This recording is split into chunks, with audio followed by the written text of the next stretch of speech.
오신 하나님 말씀은 누가복음 11장 1절부터 13절까지의 말씀입니다. 신약성경 누가복음 11장 1절부터 13절까지의 말씀 한 절씩 교독하겠습니다. 예수께서 한 곳에서 기도하시고 마치심에 제자 중 하나가 여짜오되 주여 요한이 자기 제자들에게 기도를 가르친 것과 같이 우리에게도 가르쳐 주옵소서. 예수께서 이르시되 너희는 기도할 때 이렇게 하라. 아버지여 이름이 거룩히 여김을 받으시오며 나라가 임하시오며 우리에게 날마다 일용할 양식을 주시고 우리가 우리에게 죄 지은 모든 사람을 용서하오니 우리 죄도 사하여 주시옵고 우리를 시험에 들게 하지 마시옵소서 하라. 또 이르시되 너희 중에 누가 벗이 있는데 밤중에 그에게 가서 말하기를 벗이여 떡 세 덩이를 내게 구워 달라. 내 벗이 여행 중에 내게 왔으나 내가 먹을 것이 없노라 하면 그가 안에서 대답하여 이르되 나를 괴롭게 하지 말라. 문이 이미 닫혔고 아이들이 나와 함께 침실에 누웠으니 일어나 내게 줄 수가 없노라 하겠느냐.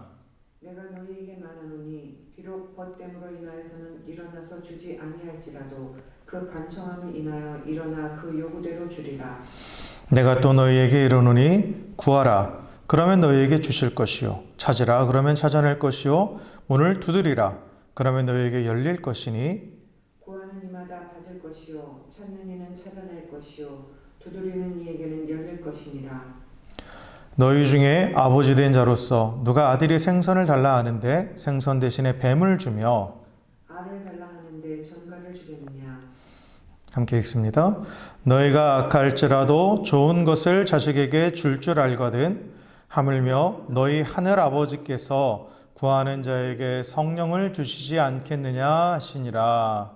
아멘. 아멘. 할렐루야. 네, 오늘도 함께 이렇게 예배를 하기 위해서 각자의 처소에서 모이신 여러분들 주의 이름으로 환영하고 또 주의 이름으로 축복합니다.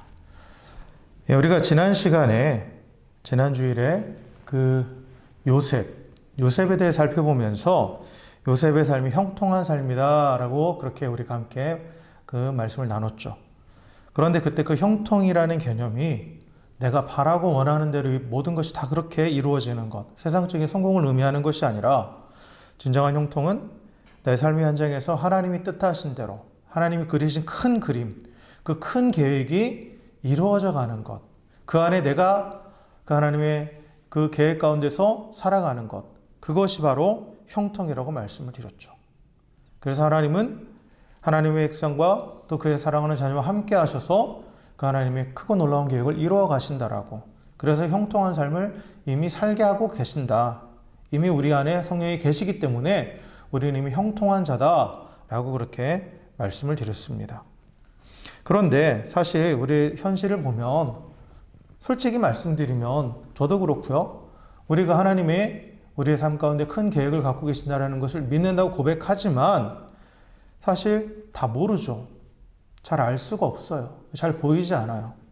그렇기 때문에 때로는 조급해하고 또 원망하기도 하고 또 그로 인해서 낙심이 되기도 하죠. 낙심이 되기도 해요. 하나님이 함께 하시면 믿는데도 자꾸 불안해질 때도 있어요.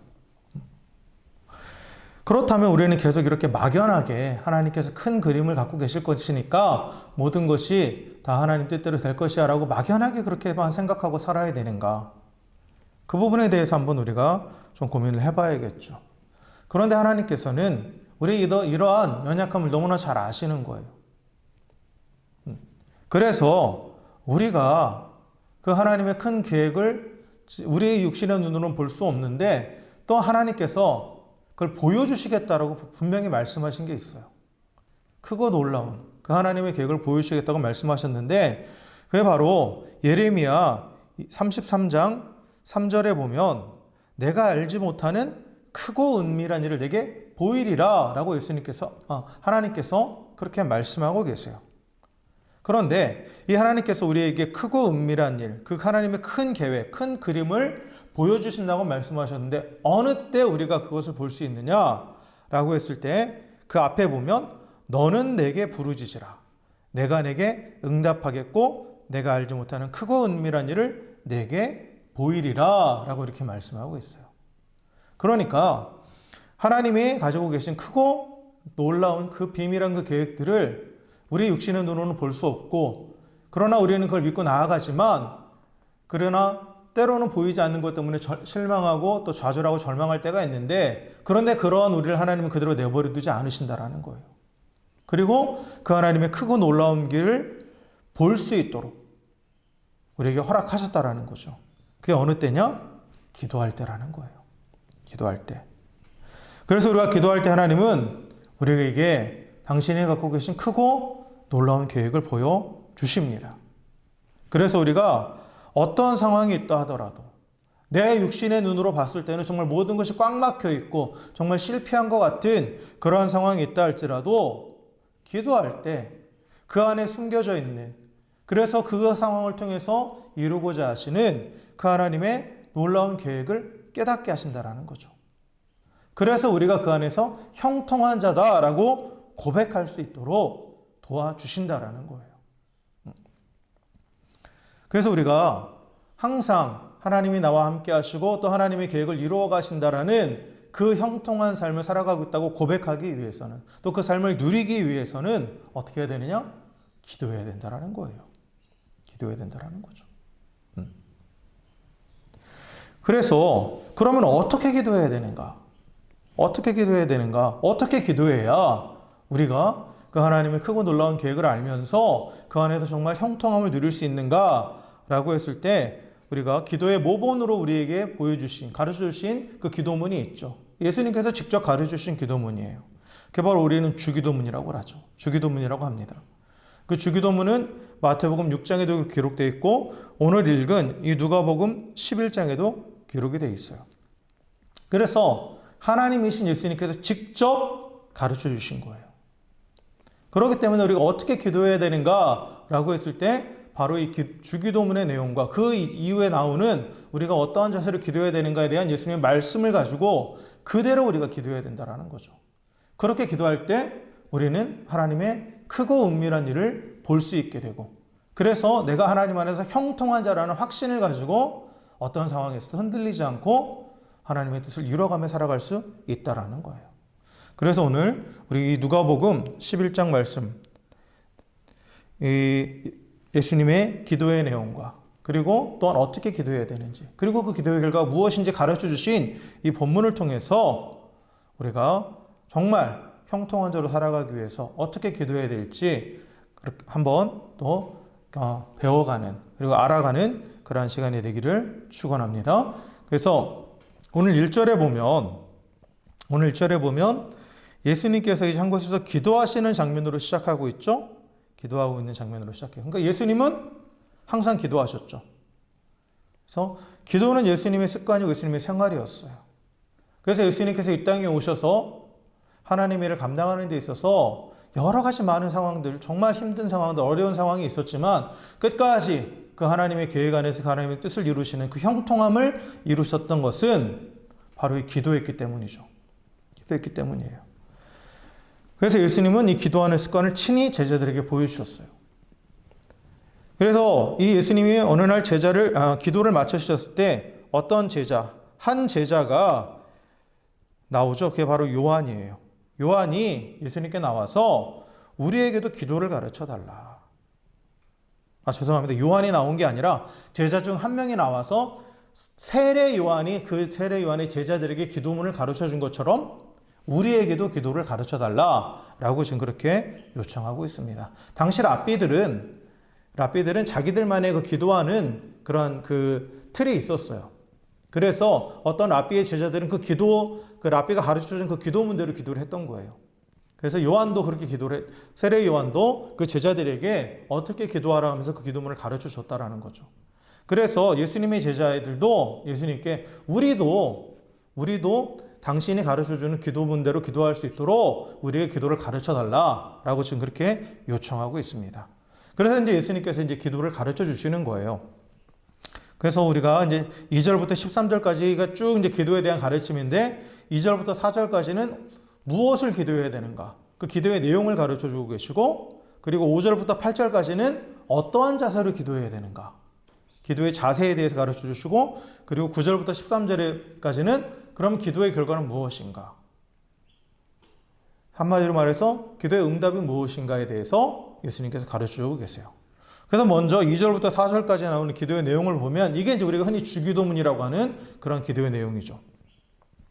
그래서 이 주기도문의 내용을 보면 먼저 2절에 예수님께서 너희는 기도할 때 이렇게 하라 하고 하시면서 기도문의 처음을 뭐로 시작하십니까? 아버지여 라고 그렇게 부르는 것으로 시작해요. 그렇죠? 기도라는 것은 우리가 어떤 대상에게 뭔가를 구한다라는 거죠. 그렇죠? 나의 간절한 소원을 어떤 대상에게 구하는 거예요. 그렇기 때문에 반드시 기도는 그 기도를 듣는 대상이 있다라는 거예요.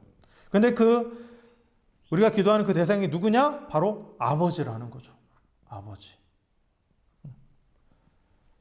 그래서 여기서 이 아버지라는 말은 결국은 우리의 기도를 들으신 분은 하나님인데 그 하나님을 아버지라고 부른다라는 것은 하나님과의 관계를 지금 설정을 하는 거예요. 우리의 기도를 들으시는 하나님은 우리의 아버지시다라는 것을 분명하게 가르쳐 주십니다. 그래서 예수님의 기도는 우리가 기도하는 그 대상에 저 멀리 떨어져 있는 나와 관계없는 저 멀리 있는 아주 막연한 그런 다른 세상에 살고 있는 그러한 신이 아니라 그 나의 함께하고 나와 우리가 함께하고 우리가 친밀한 관계 가운데 있는 존재다.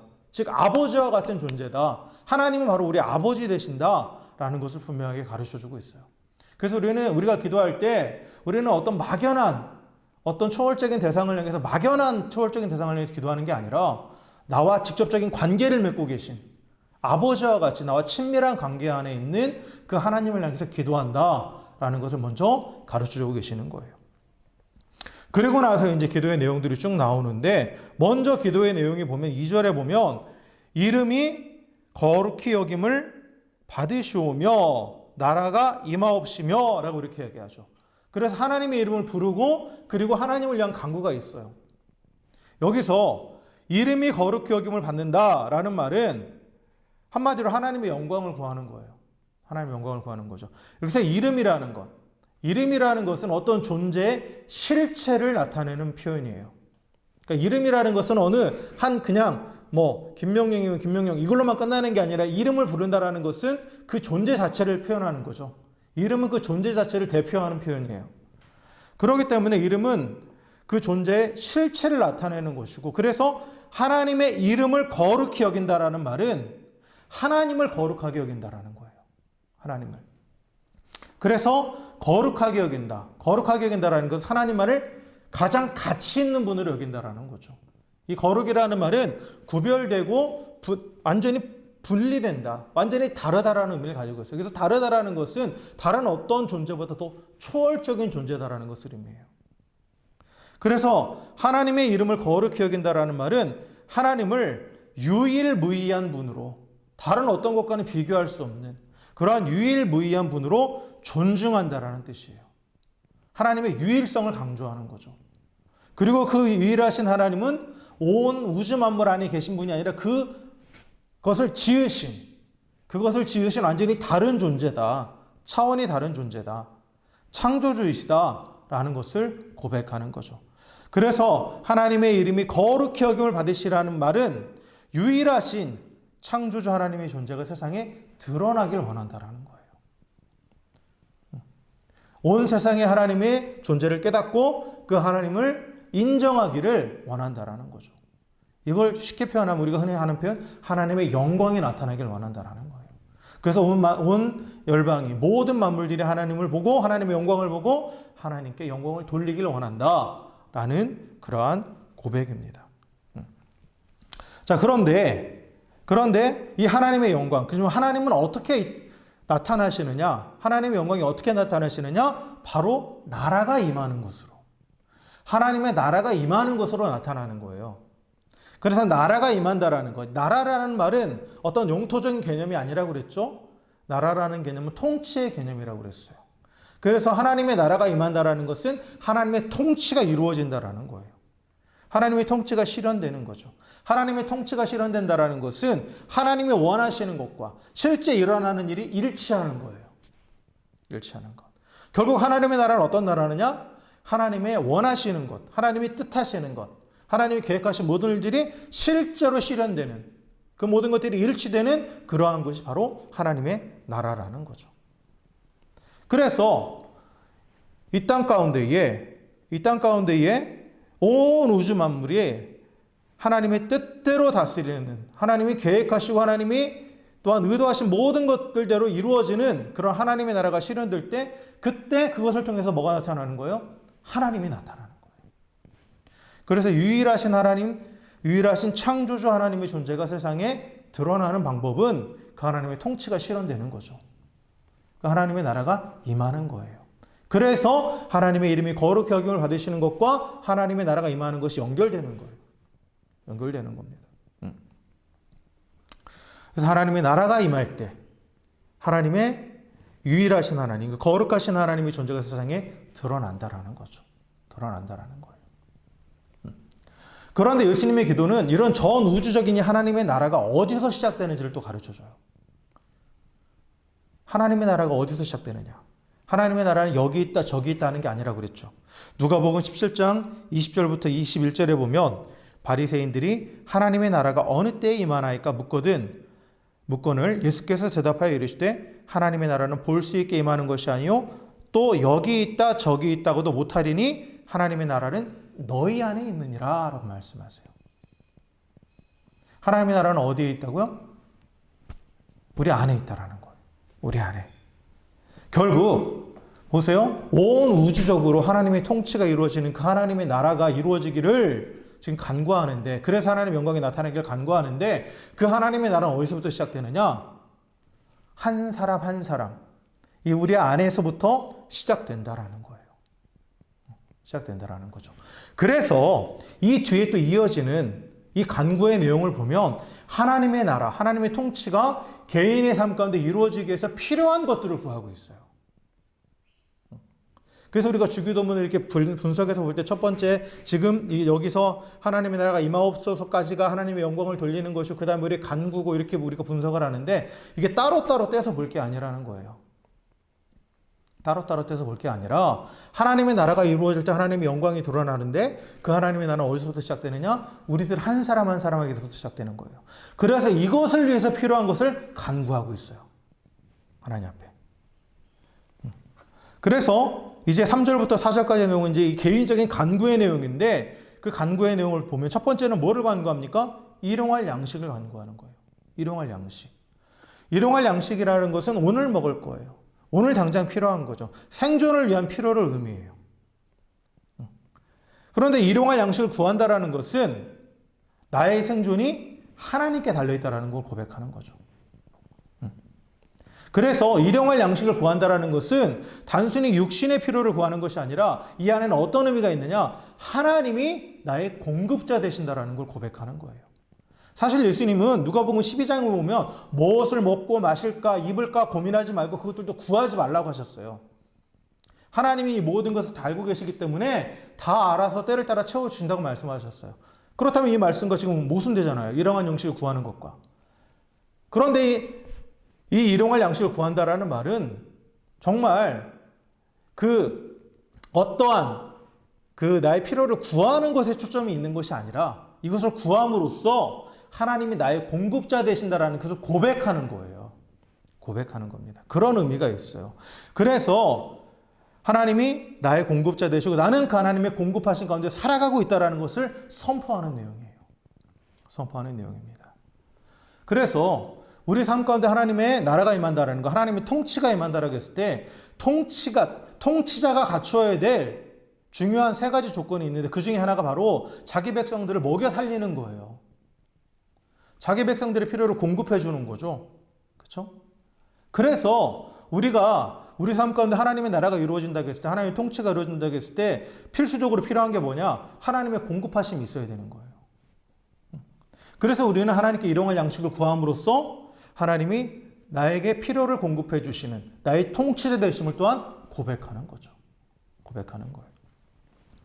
그리고 두 번째로 또 우리가 간구하는 것은 뭐냐? 죄사함을 구하는 거죠. 죄사함을 구하는 거예요. 우리 죄를 사해달라고. 예수님은 기도할 때 하늘아버지께 우리의 죄를 사해달라고 그렇게 구하라고 말씀하셨어요. 죄의 역할은 뭡니까? 죄는 하나님과 우리 사이를 분리시키는 거예요. 그렇죠? 우리를 하나님으로부터 떨어져 나가게 만드는 거죠. 우리가 하나님과 하나님 안에 있는 것, 하나님과 바른 관계 안에 있는 그 상태를 뭐라고 합니까? 그게 의예요. 의. 그게 의라고 그랬죠? 그리고 그렇게 하나님과의 바른 관계 안에 있는 자, 하나님 안에 머무르는 있는 자를 향해서 의인이라고 말씀하세요. 우리는 예수 그리스도의 보혈의 공로로 인해서 하나님과 분리되었던 우리가 하나님 안으로 들어가게 됐죠. 그래서 의인이 되었어요. 의인이 되었어요. 그런데 의인이 되었더라도 또다시 죄를 지으면 또 하나님으로부터 계속 분리되어 간다는 거예요. 그래서 우리를 불의한 자로 만드는 거예요, 죄는. 그래서 우리는 죄의 문제를 해결해야 돼요, 항상. 그러나 이 죄는 우리의 힘으로는 해결할 수 없어요. 죄 사함을 주시는 분은 오직 하나님뿐이시죠. 하나님만이 죄를 사하시는 분이에요. 그렇기 때문에 하나님께 죄 사함을 구하는 겁니다. 죄 사함을 구하는 거예요. 그런데 우리가 하나님께 죄 사함을 구할 때 앞에 보면 우리에게 죄 지은 모든 사람을 용서하오니라고 그 전제가 붙어 있죠. 그렇죠? 이게 무슨 얘기냐면 하나님과의 관계 안에 머물기를 원하는 자는 사람과의 관계도 막힘이 있어서는 안 된다라는 거예요. 그래서 사람과의 관계가 막히지 않아야 하나님과 관계가 막히지 않는 것이고 그 사람과의 관계가 막히지 않는 비결은 뭐냐? 용서하는 거예요. 쉽게 말해서 이것도 누군가에게 나의 지은 죄를 사해 주는 거죠. 그래서 내가 하나님께 지은 죄, 내가 범죄한 것을 사함받기 원한다면, 그래서 하나님과 관계 안에 머물기 원한다면 네가 먼저 땅에서 매인 것을 풀어라 라고 말씀하시죠. 그래서 땅에서 매이면 하늘에서 매이고 땅에서 풀면 하늘에서 풀린다라고 말씀하시잖아요. 그래서 우리가 하나님께 우리 죄사함을 구하기 위해서는 전제가 뭐냐? 내가 먼저 죄를 사해 줘야 된다라는 거예요. 나에게 지은 죄. 누군가가 나에게 해를 끼친 것에 대해서 먼저 풀어줘야, 그래야 거기서 내가 풀림받아서 하나님 앞에 또 나아갈 수 있게 된다는 거예요. 그래서 하나님은 우리의 죄를 사해 주십니다. 그럼 하나님께 죄 사함 받은 자는 다시 의인이 된 거죠. 의인이 된 거예요. 그래서 하나님 우리의 죄를 사해 주심으로 우리를 계속해서 의의 길로 인도하시는 거예요. 의의 길로. 그래서 하나님이 우리의 죄를 사하시는 것은 다시 말하면 뭐냐? 우리를 의의 길로 인도하시는 겁니다. 그렇죠? 통치자가 가져야 될 두 번째 중요한 덕목이 뭐냐? 자기 백성을 바른 길로 이끄는 거예요. 자기 백성을 의의 길로 이끄는 거예요. 그래서 하나님은 우리를 의의 길로 인도하시는 인도자 되시는 거죠. 그래서 하나님은 우리의 삶에 통치하시는 통치자가 되시는 거예요. 그리고 마지막으로 또 간구하는 게, 개인적인 간구의 내용은 뭐냐면 시험으로부터 보호를 구하는 거죠. 시험에 들게 하지 마시옵소서 이렇게 되어 있죠. 그죠?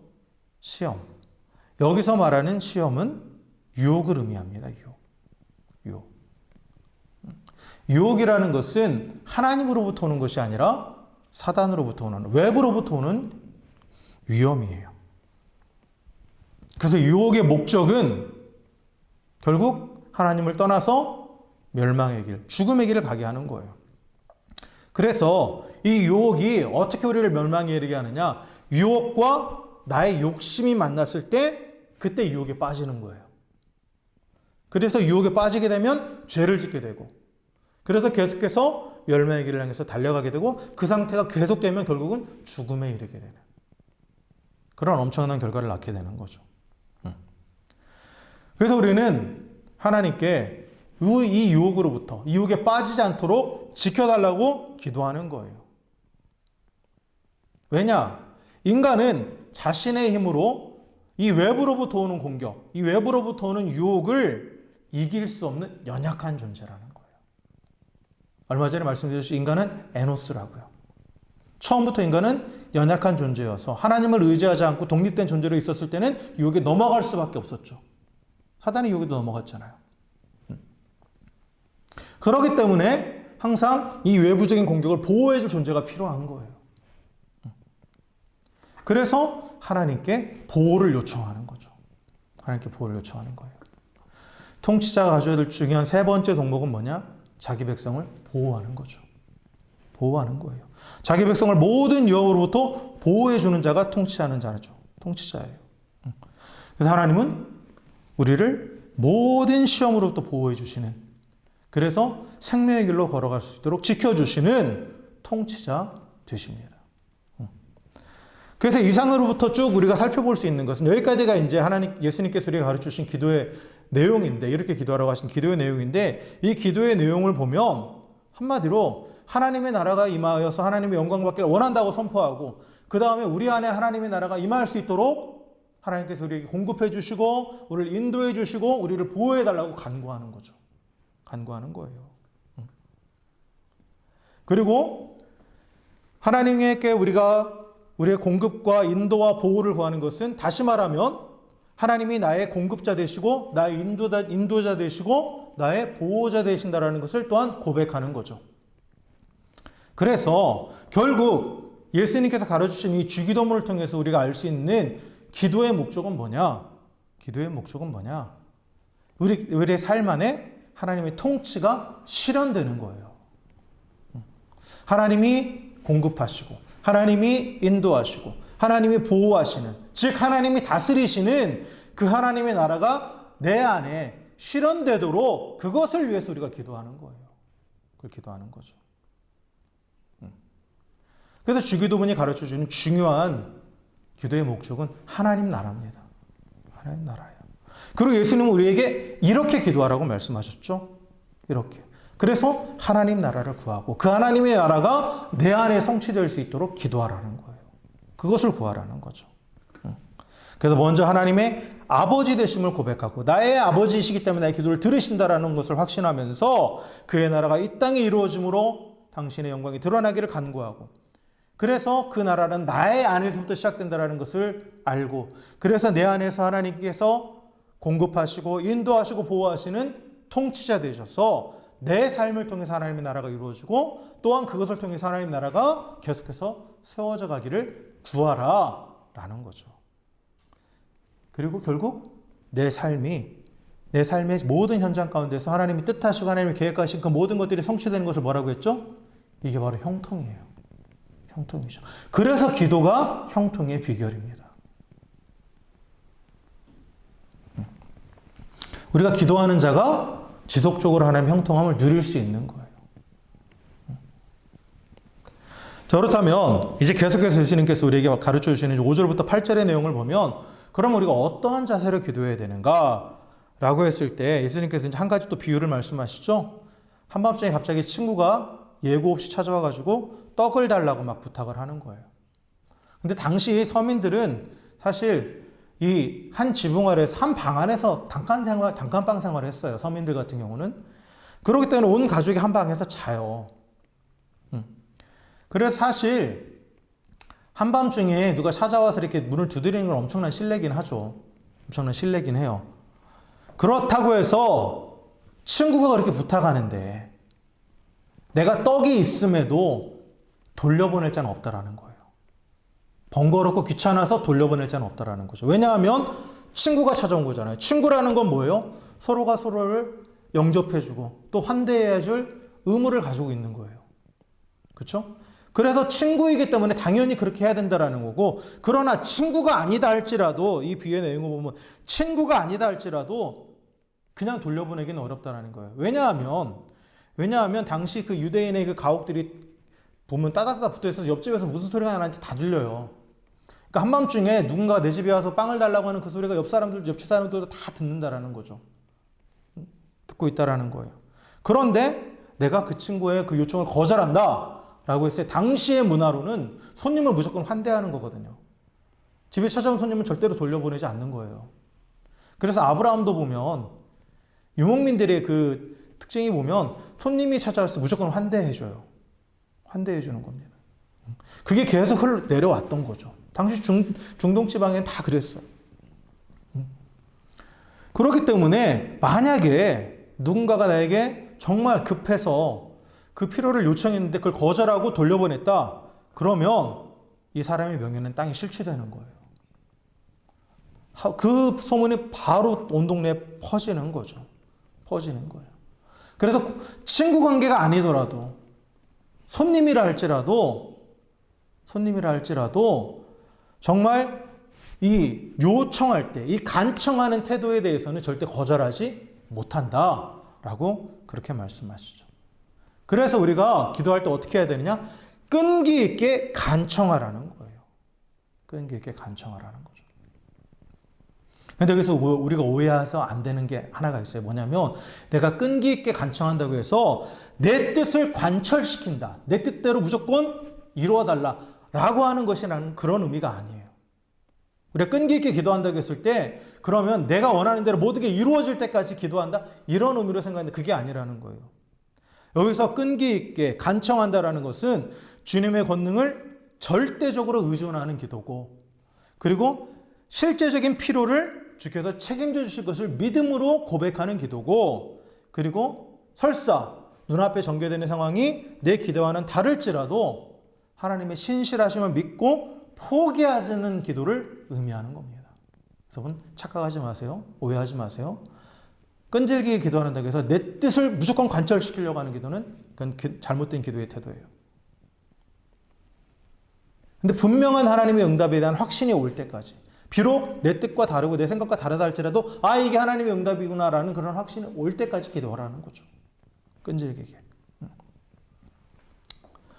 물론 인간적으로는 일어나는 것이 귀찮아서 어쩔 수 없이 요구를 들어주는 그런 상황이긴 한데, 그러나 하나님은 그런 분이 아니시죠. 어쩔 수 없이 요구를 들어주시는 게 아니라 하나님은 우리가 어느 때건, 한밤중이건 어느 때건 간청하는 기도를 환영하시고 기뻐하시고, 그리고 아버지 되시기 때문에 응답하시는 분이에요.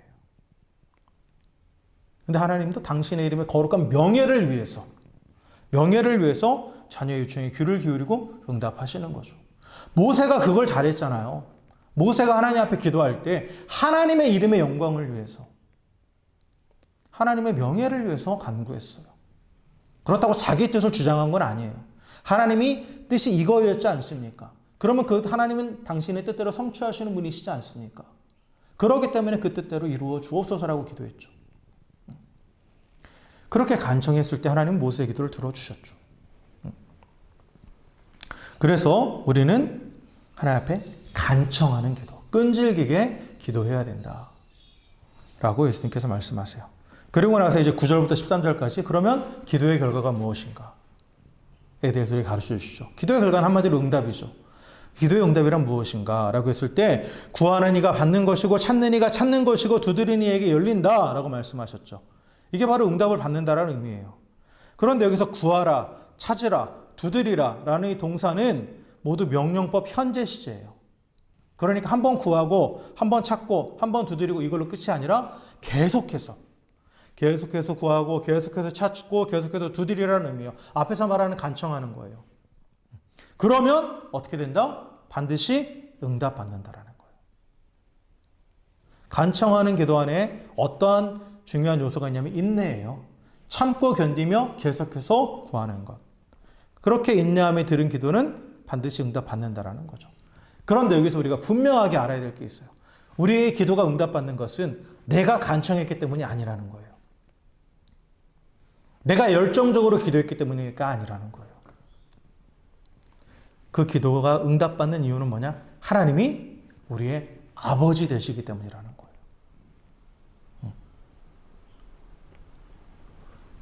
우리가 하나님께 기도할 수 있고 하나님 응답을 확신할 수 있는 근거는 내가 얼만큼, 내가 40일 동안 금식 기도했기 때문에 내가 정말 얼마만큼 또 열심히 기도에 시간을 채웠기 때문에 그게 아니에요.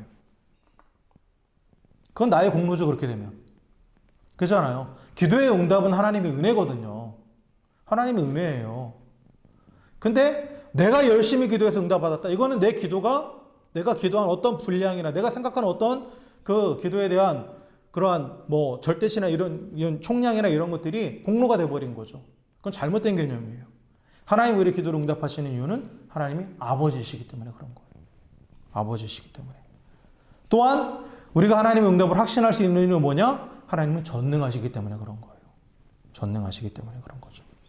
그래서 하나님은 우리의 기도를 들으시는 아버지이시고 또한 그 기도한 것 이상으로 능하게 하시는, 실현하시는 전능하신 하나님이시기 때문에 우리의 기도에 응답하시는 겁니다. 그래서 여기서 보면 구하고 찾고 두드리라고 해놓고는 너희가 찾을 것이다. 또한 받을 것이다. 찾을 것이다. 또 열릴 것이다 라고 하는데 그 앞에 네가 구한 대로 찾을 것이다. 구한 대로 받을 것이다. 네가 구한 대로 찾을 것이다. 구한 대로 열릴 것이다. 이렇게 말하지 않아요. 그렇죠? 그냥 받고 또한 찾고 열릴 것이다 예요.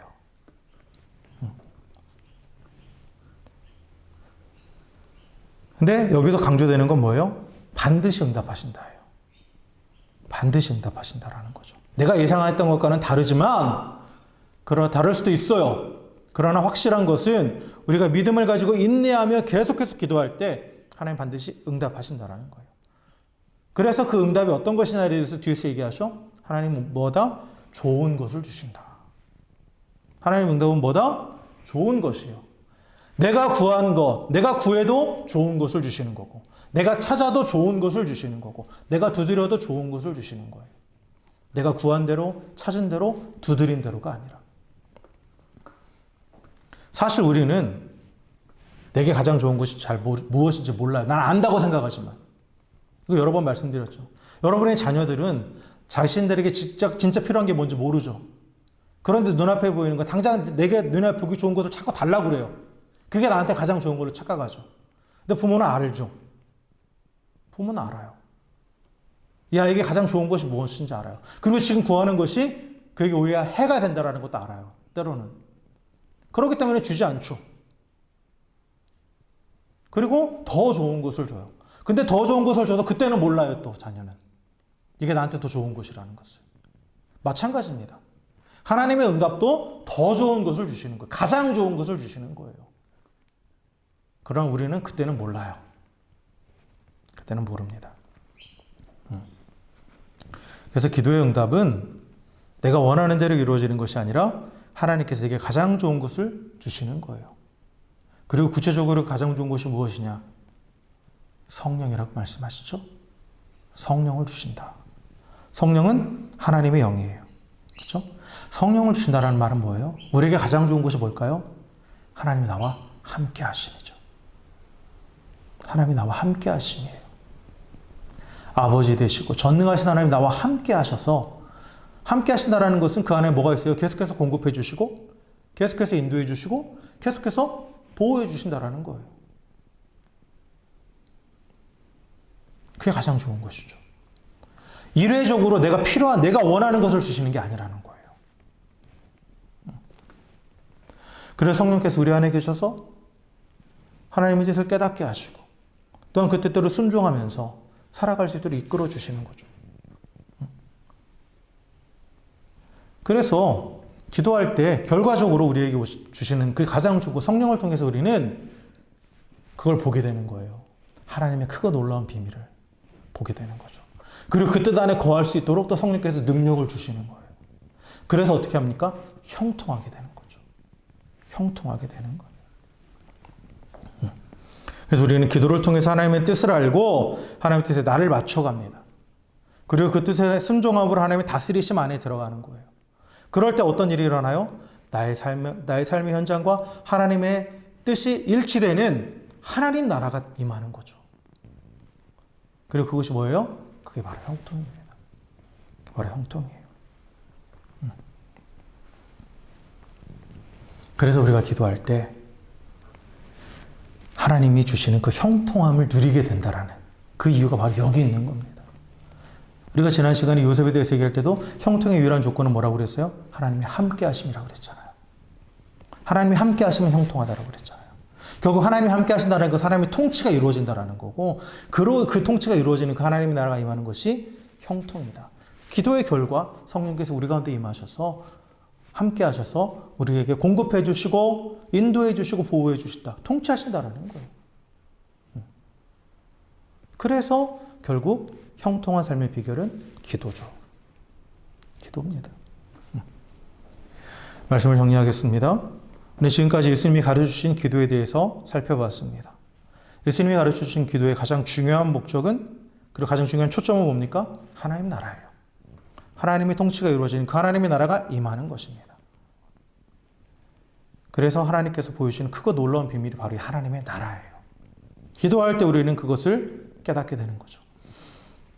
기도라는 것은 단순히 감정을 쏟아내는 도구나 하나님께 필요와 요구를 아뢰는 수단으로만 생각해서는 안 돼요. 물론 기도하는 가운데 우리는 감정을 쏟아낼 수도 있고 또한 우리의 필요와 요구를 아뢰는 것도 당연히 기도 안에 들어가요. 그러나 그것만이 기도가 아니라는 거고 그게 기도의 진정한 궁극적인 목적은 아니라는 거예요.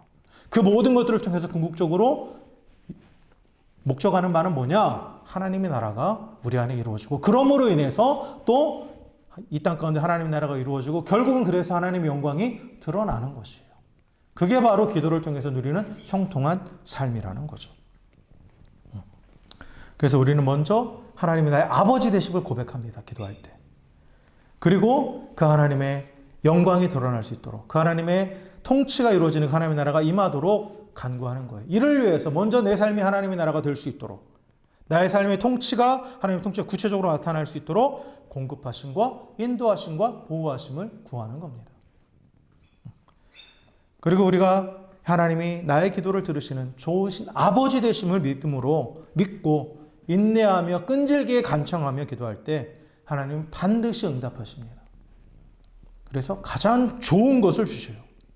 가장 좋은 것 바로 성령을 주시는 거죠. 그래서 나와 함께 하심으로 인해서 하나님의 뜻을 깨닫게 하시고 또 그 뜻 가운데 순종하게 하셔서 결국 하나님의 삶을 한 걸음 한 걸음 하나님의 뜻을 이루어가는 그러한 하나님의 나라가 우리 삶 가운데 이루어지게 하십니다. 그게 바로 형통이에요. 그래서 우리는 기도할 때 형통한 자가 되는 것입니다. 사랑하는 성도 여러분, 요셉과 같이 형통한 삶을 살아가시는 우리 모두가 되길 주의 이름으로 축원합니다.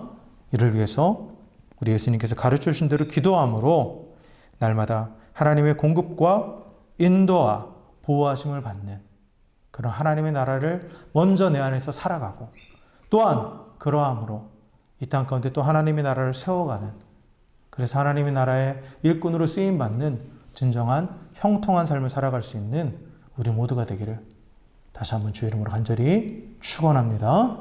함께 기도하겠습니다.